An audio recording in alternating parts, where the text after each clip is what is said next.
हर के दारब खौफ हक दर दिल मदाम जन्नतुल मअवा देहद रामका। ओ যুবক, তুমিও মুসলমান আমিও মুসলমান, তোমার আমার আল্লাহ কি দুইজন না এক? সত্য কথা বলো, তোমার আমার নবী, এই যুবকেরা, তোমার আমার নবী, তোমার আল্লাহ আমার আল্লাহ, তোমার কাবা আমার কাবা, তোমার ধর্ম আমার ধর্ম, তোমার কোরআন আমার কোরআন, তোমার কালেমা আমার কালেমা। দুনিয়াতে আসছি তাও কিন্তু এক, শুধু মৌলভী বাজ গেলে খুশবুয়ে দর হাম্মামে রোজে রসিদ যে দস্তে মাহবুবে বদস্তম বুদু গুফতম কে মিশকিয়া আবিরি কে আজবুয়ে দিলাওয়িজে তুমস্তম বুগফতামন গেলে না চিজ بودم ولیکن مدت باغل نشستم جمال ہم نشیدر من اثر کار وگرنا من ہما খাকম কে হস্তম। আল্লাহর নবী বলেন, শুনিয়া লও ও যুবকের দল, রাহমাতুল লিল আলামিন বলেন, পাঁচটা জিনিসের আগে পাঁচটাকে কাজে লাগাও। পাঁচ জিনিসের আগে পাঁচটাকে কাজে লাগাও। এক নম্বরেই নবী বললেন, শাবাবাকা ক্বাবলা হারামিকা, বলে তুমি বৃদ্ধ হওয়ার আগে তোমার যৌবন সময়টাকে কাজে লাগাও।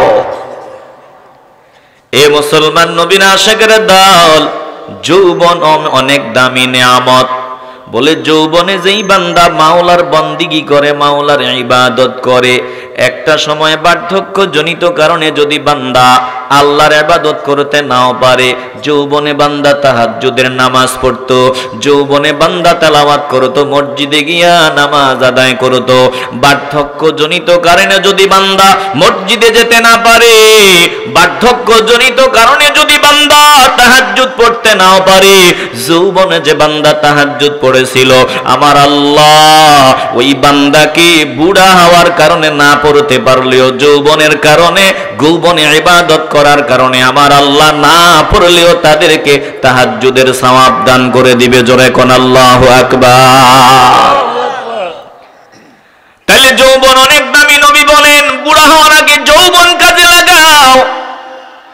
ওয়াসিহাতাকা ক্বাবলা সুকমিকা, অসুস্থ হওয়ার আগে সুস্থতাকে কাজে লাগাও। কত বান্দা দেখলাম আজ অসুস্থ, কাল হঠাৎ করে জন্মের মতো পঙ্গু হয়ে গেল। ব্যাপার কি? বলে রাস্তা দিয়া চলতেছি, পেছন দিক দিয়া গাড়ি এসে ধাক্কা মারলো। ডাক্তারের কাছে গেলাম, ডাক্তারের কাছে সবাই ধরাধরি করে অ্যাম্বুলেন্সে করিয়া নিয়ে গেল। বলে মেরুদণ্ডের হাড় ভাঙ্গিয়া গেছে, জন্মের মতো পঙ্গুত্ব।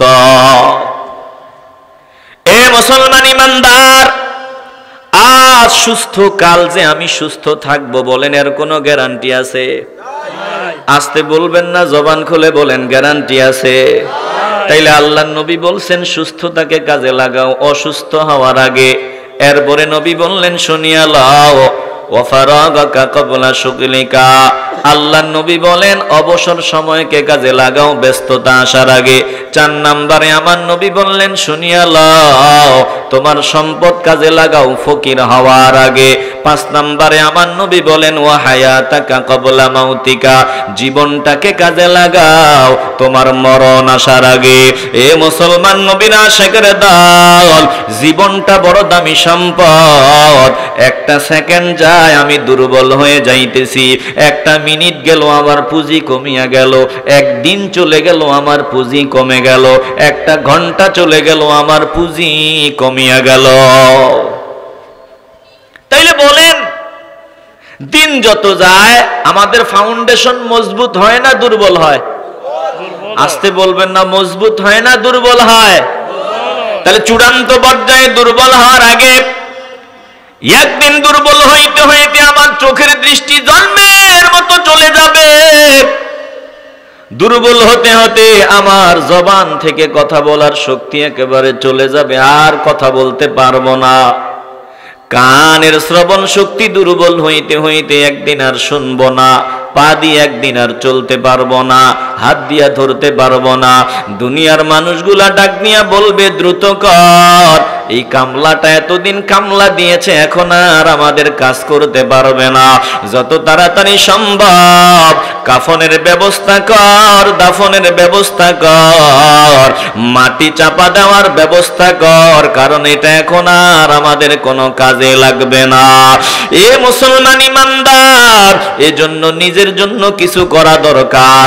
আল্লাহ যতদিন সামনে হায়াতে বাঁচায়া রাখে, প্রত্যেকটা মুহূর্ত মাওলাকে পাওয়ার সাধনা করে আমরা সামনে আগাতে চাই। জোরে কোন ঠিক কিনা? দেখেন, এই যে আসহাবে উখদুদের ঘটনা শোনাইতেছি, যুবকদের অনেক অবদান বলে অতীতেও যুবকদের অবদান। যুবকদের কারণে ইসলাম নামক বৃক্ষটা সারা দুনিয়ায় ছড়ায় গেছে রে বাবা। আমি একটা একটা করে অনেক শোনাইতে পারি আপনাদেরকে। বলে যে এই সূরা তেলাওয়াত করলাম, এই সূরা থেকে একটু শোনায় দেই। জালেম বাদশার জাদুকর বাদশার সামনে দাঁড়ায় কয়, আমি তো জওয়ান ছিলাম, এখন দুর্বল হয়ে গেছি, তবে আমি বেশি দিন মনে হয় জমিনে থাকবো না। এখন আমার পরে জাদু দিয়া মানুষে ধোকা দিয়া বোকা বানাই বা কেমনে? আমি থাকবো না, জাদু বিদ্যা দিয়া আর উপকৃত হতে পারবা না। কি করা যায়?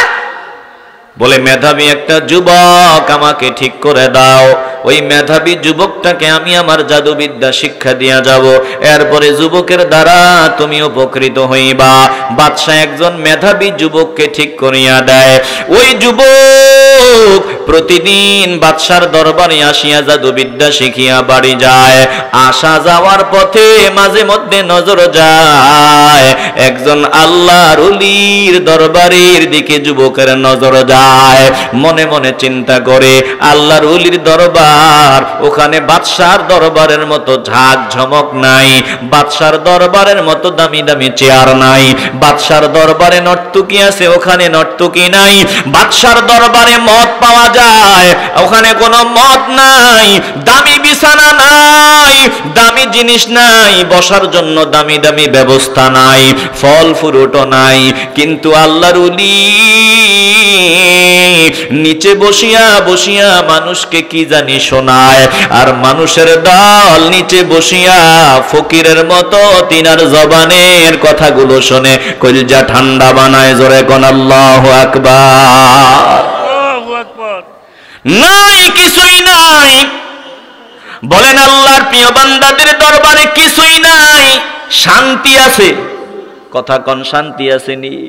বলে আল্লাহর খাঁটি বান্দারের দরবারে ভালো খাবার পাওয়া যাবে না, ভালো চেয়ার পাওয়া যাবে না, বলে তেমন তেমন তেমন কিছুই পাওয়া যাবে না। আল্লাহর ওলিদের দরবারে কিছুই পাওয়া যদিও না যায়, অন্তত আল্লাহর খাঁটি বান্দাদের সোহবতে গেলে দিলের শান্তি পাওয়া যায়। জোরে কোন ঠিক কিনা? আসতে বলবেন না, জবান খুলে বলেন ঠিক কিনা? যুবকের একদিন, দুই দিন, তিন দিন, একদিন মনের ভিতরে কৌতূহল জাগ্রত হয়, কি হয় ওখানে গিয়ে একটু বসে দেখি ওখানে হয়টা কি। এবার যুবক, জাদুবিদ্যা শিখনেওয়ালা যুবক, জাদুকর যুবক, যে জাদুবিদ্যা অর্জন করার জন্য মেধাবী যুবককে বাদশাহ নিয়োগ করেছে, ওই যুবক একদিন কৌতূহল বশত আল্লাহর ওলির সোহবতে একটু সময়ের জন্য বসিয়া যায়। বসার পরে দেখে অন্যরকম এক মজা। এ মুসলমান নবীর আশিকের দল, যারা ফকিরের মতো নিচে বসিয়া বসিয়া কোরআন সুন্নাহর বয়ান শোনে, ওরাই বুঝে কোরআন সুন্নাহর বয়ানে যে মজা। বলে যারা বসে না তারা এই মজা অনুধাবন করতে পারে না। যেই বান্দাগুলা ফজরের সময় মসজিদে যায় না, ওই বান্দাগুলার বোঝানো যাবে না মসজিদে গিয়া কত সেজদাতে কত মজা। যেই বান্দাগুলা দিনই মজলিসে হাজির হয় না, ওই বান্দাদের বোঝানো যাবে না এই মজলিসে অন্যরকম এক মজা পাওয়া যায়। জোরে কোন ঠিক কিনা? আসতে বলবেন না, জবান খুলে বলতে হবে ঠিক কিনা? যুবক বসার পর মজা, ভাবছিল মাত্র 5 মিনিট বসবে, কিন্তু ঘন্টা কোন দিক দিয়া চলে যায় খবরও নাই। এবার যুবক প্রতিদিন একটু একটু সময় করিয়া আল্লাহর ওলির সোহবতে সময় দেয়, আল্লাহর প্রিয় বান্দার সোহবতে সময় দেয়। একটু দিল থেকে মহব্বতের আওয়াজ দিয়া বলবেন, আল্লাহর ওলিদের সোহবতে গেলে লাভ আছে না নাই? আস্তে বলবেন না, জবান খুলে বলেন, লাভ আছে না নাই?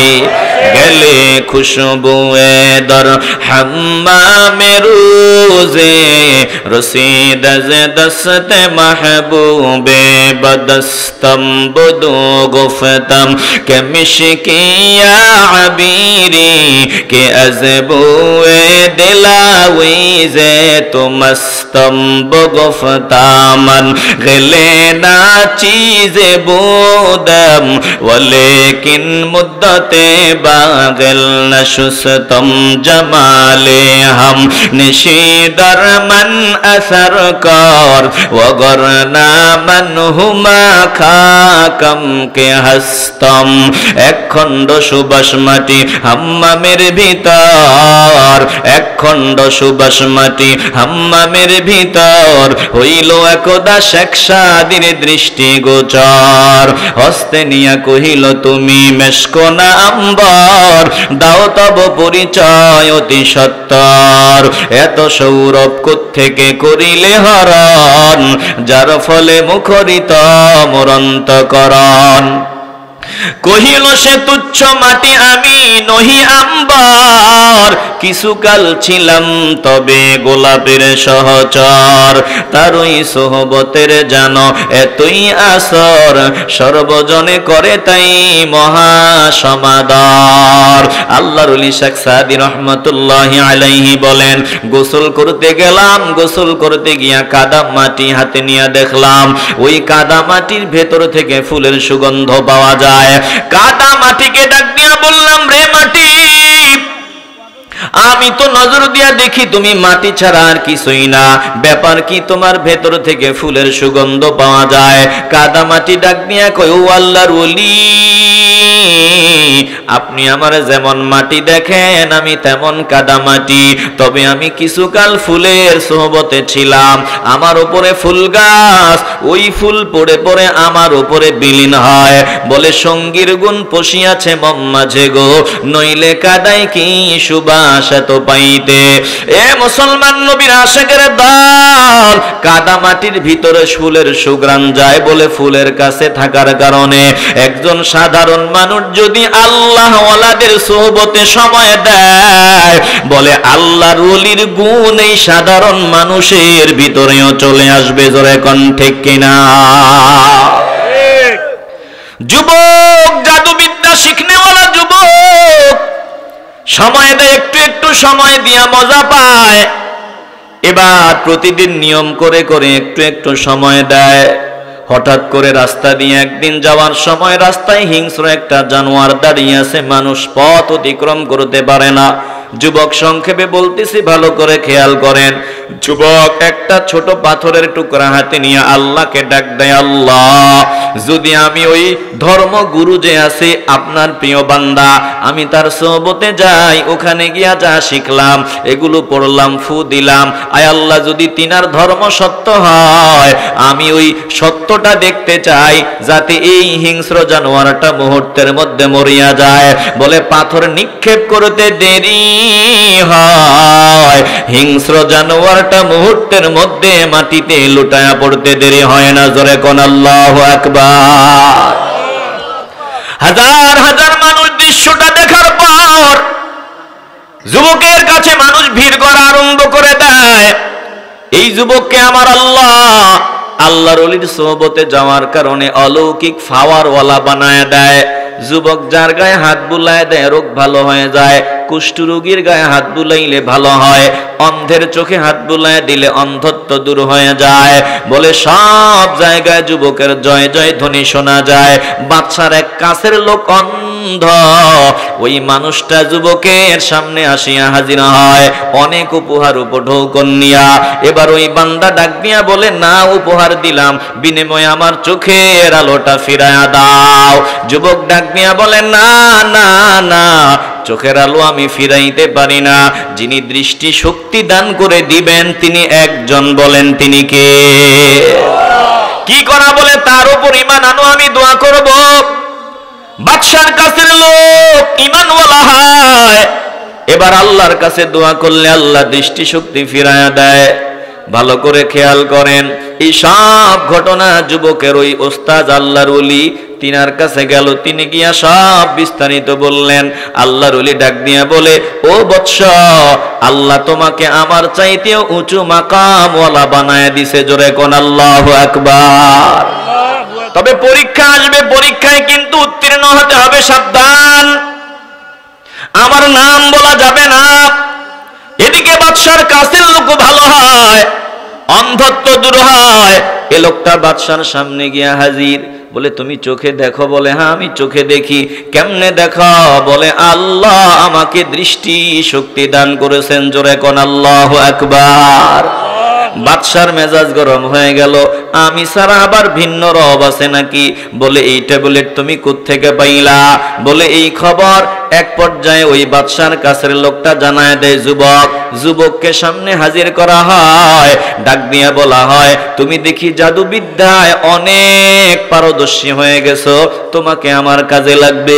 যুবক ডাক দিয়ে বলে, না না না, জাদুবিদ্যা ধোঁকা, যেই বিদ্যা আমার ভেতরে ঢুকছে ওই বিদ্যা আসল। বলে কি বুঝাইতে চাও? বলে আমি এক আল্লাহর বান্দা, ওই আল্লাহর পক্ষ থেকে প্রদত্ত পাওয়ার বলে এইগুলো হয়, জোরে কোন আল্লাহু আকবার। যুবককে জেলখানায় ঢুকাই অত্যাচার করা হয়, যুবকের উপর অত্যাচারের স্টিম রোলার চালানো হয়। এক পর্যায়ে যুবক অত্যাচার সহ্য করতে না পারিয়া আল্লাহর ওলির নামটা জানায় দেয়। আল্লাহর ওলিরে গ্রেফতার করিয়া সামনে আনা হয়। বলে সময় আছে, এখনো বাদ দাও, আমার পথে চলে আসো, আমার মতো মুশরিক হও, নয়তো দুনিয়াতে থাকা যাবে না। আল্লাহর ওলি ডাক নিয়া কই, জীবন দিব তারপরেও ঈমান দিব না। বলে করা টানা হয়, মাঝখান দিয়া মাথা বরাবর একবারে ছেড়ে ফেলা হয়, এরপরেও ঈমান বিসর্জন দেয় না।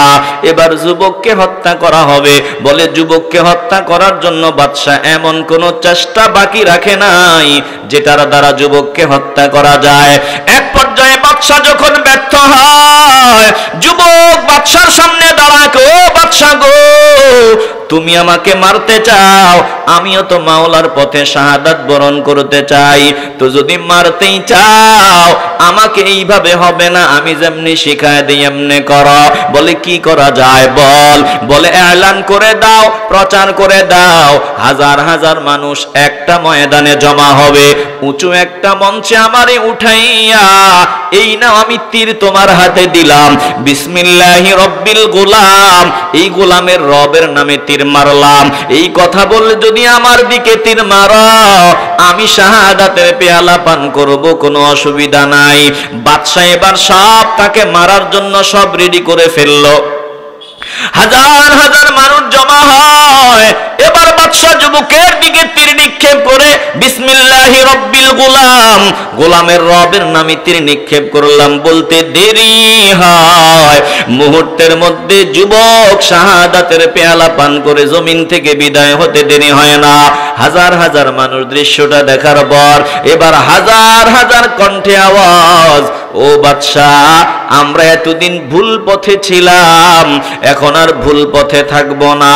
এতদিন তোমার পূজা করতাম, তোমার কথা মতো চলতাম, কিন্তু আজ তুমি নিজেই বললা রবে, ওই গোলামের রবের নামে তীর মারলাম।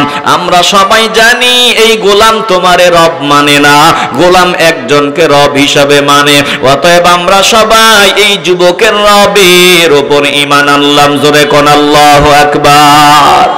একটু আওয়াজ দিয়ে বলেন না আল্লাহু আকবার। একটা সমাজকে পরিবর্তন করার জন্য হাজার জন না, একটা যুবকই যথেষ্ট, কথা কোন ঠিক কিনা?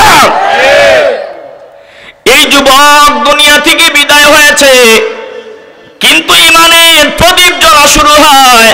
হাজার হাজার মানুষ ইমানের স্লোগান দেওয়া শুরু করিয়া দেয়। এবার বাদশার মেজাজ গরম, বলে একটারে মারিয়া আমি দেখি লাখ লাখ মানুষ ইমানওয়ালা হয়ে গেল। বাদশাহ অর্ডার দেয়, শহরের মোড়ায় মোড়ায় বিভিন্ন পয়েন্টে পয়েন্টে বড় বড় গর্ত খনন করো, গর্তের ভিতরে জ্বালানি দাও, ওই জ্বালানি দিয়া যারা ইমানের স্লোগান দিবে সবগুলারে গ্রেফতার করিয়া আগুনের মধ্যে ফালায়া দাও। ইমান আনয়ন করার কারণে মানুষগুলারে ধরিয়া ধরিয়া আগুনে ফালায়া দেওয়া হয়। এমন অবস্থাও, এমন ঘটনাও ঘটেছে।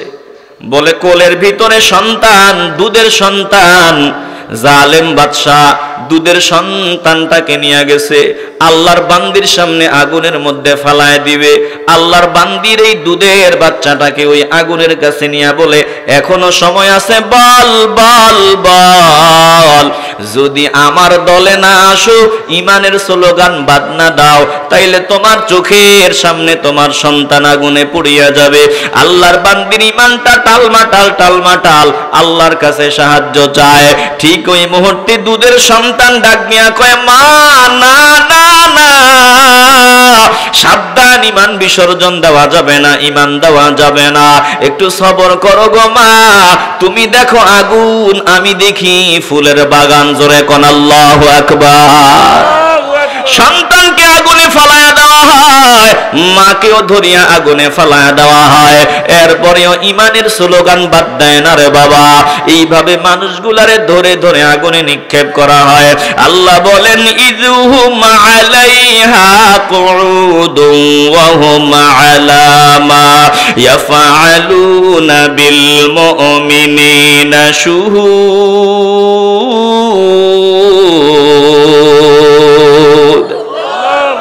আল্লাহ বলেন, তার ওই গর্তের কিনারে বসা থাকতো আর ইমানদার মানুষগুলারে ধরে ধরে আগুনে ফালায় দিত। তারা ছিল এটার প্রত্যক্ষদর্শী, নিজের চোখ দিয়ে দেখতো। ও দোস্ত আমার, কেন মানুষগুলারে আগুনে পোড়ায় মারা হতো শোনেন, ভিন্ন কোনো কারণ নাই। ওয়ামা নাকামু মিনহুম ইল্লা আইয়ুমিনু বিল্লাহিল আজিজিল হামিদ আল্লাযী লাহু মুলকুস সামাওয়াতি ওয়াল আরদি ওয়াল্লাহু আলা কুল্লি শাইইন শাহীদ।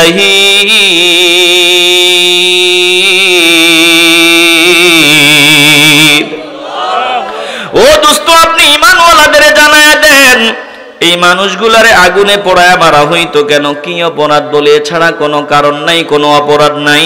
এই মানুষগুলা আমি আল্লাহ পরাক্রমশালী প্রশংসিত, আমার উপর ঈমান এনেছে। আসমান জমিনের রাজত্ব আমি আল্লাহর হাতে, বলে আমার উপর ঈমান আনার কারণে আমার দলের মানুষগুলারে আমার সামনেই আগুনে পোড়ায়া পোড়ায়া মারা হতো। বিষয়টা এমন না আমি আল্লাহ দেখি না, বলে আল্লাহু আলা কুল্লি শাইইন শাহীদ, আমি আল্লাহ সর্ববিষয় সব কিছু আমি আল্লাহ দেখি। জোরে কোন আল্লাহু আকবার। বলেন, কেউ যেটা দেখে না সেটা দেখেন কে? কেউ যেটা জানে না সেটা জানেন কে? আল্লাহ তাআলা বলেন, আমি আল্লাহ ঈমানওয়ালা মানুষগুলারে যখন আগুনে ফালায়া দেওয়া হতো, বলে আমি আল্লাহ তাদের জন্য সান্ত্বনার ব্যবস্থা করে দিতাম। এরা ঈমানের উপর অটল থাকতো, আগুনে পড়ার আগেই তাদের রূহটা জান্নাতি ফেরেশতারা নিয়ে যাইতো। জোরে কোন আল্লাহু আকবার। ও দোস্ত, এটা নতুন কিছুই না। ঈমানদারদের বলেন পরীক্ষা আসবে, আর গাদ্দারদের বলেন যারা ঈমানওয়ালা মানুষগুলারে আগুনে পোড়ায় পোড়ায় মারছে, একটাকেও আমি আল্লাহ ছাড় দেই নাই, সবগুলারে আমি আল্লাহ দেখে দেখে সবগুলারে আমি আল্লাহ ধ্বংস করে দিয়েছি। বলে এখনো যারা গাদ্দারি করবে ধ্বংস, কিয়ামত পর্যন্ত যারা গাদ্দারের খাতায় নাম লেখাবে সবগুলা ধ্বংস। এখনো সময় আছে। আল্লাহ বলেন, যদি তওবা করিয়া নেয়, ঈমান আনয়ন করিয়া নেয়, আমি আল্লাহ মাফ করে দিব। জোরে কোন আল্লাহু আকবার। আর যদি তওবা না করে, আল্লাহ বলেন, ইন্নাল্লাযীনা ফাতানুল মুমিনিনা ওয়াল মুমিনাতি সুম্মা লাম ইয়াতুবু ফালাহুম আযাবু জাহান্নামা ওয়া লাহুম আযাবুল হারীক।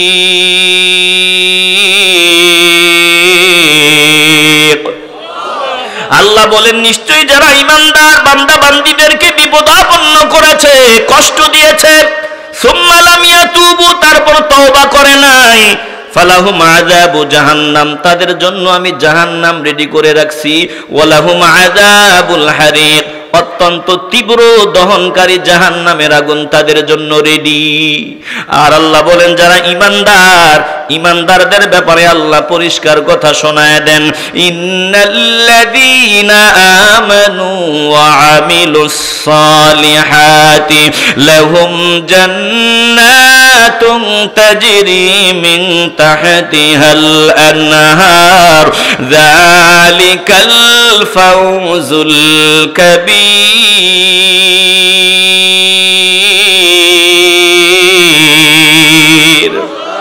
আল্লাহ বলেন যারা ঈমান এনেছে, নেক আমল করেছে, লাহুম জান্নাতুন তাজরি মিন তাহতিহাল আনহার, তাদের অতিথেয়তার জন্য আমি এমন জান্নাত রেখে দিলাম যেই জান্নাতের পাদদেশ দিয়া নহর প্রবাহমান।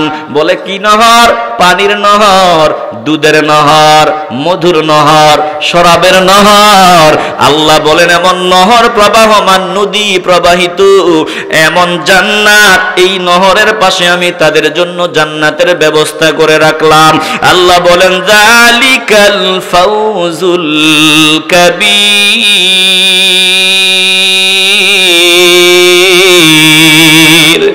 এটাই মহা সফলতা। যেই বান্দাকে আমি বলি ও বান্দা তুই আমার বান্দা, যেই বান্দাকে আমি মাফ করে দিছি, যাকে আমি জান্নাত দিয়ে দিছি, যাদেরকে জান্নাতের বাসিন্দা বানিয়েছি, এই মানুষগুলাই সফল। বলেন আমরা সফল বান্দা হয়ে জমিন থেকে বিদায় নিতে চাইনি? আসতে বলবেন না, জবান খুলে বলেন চাইনি।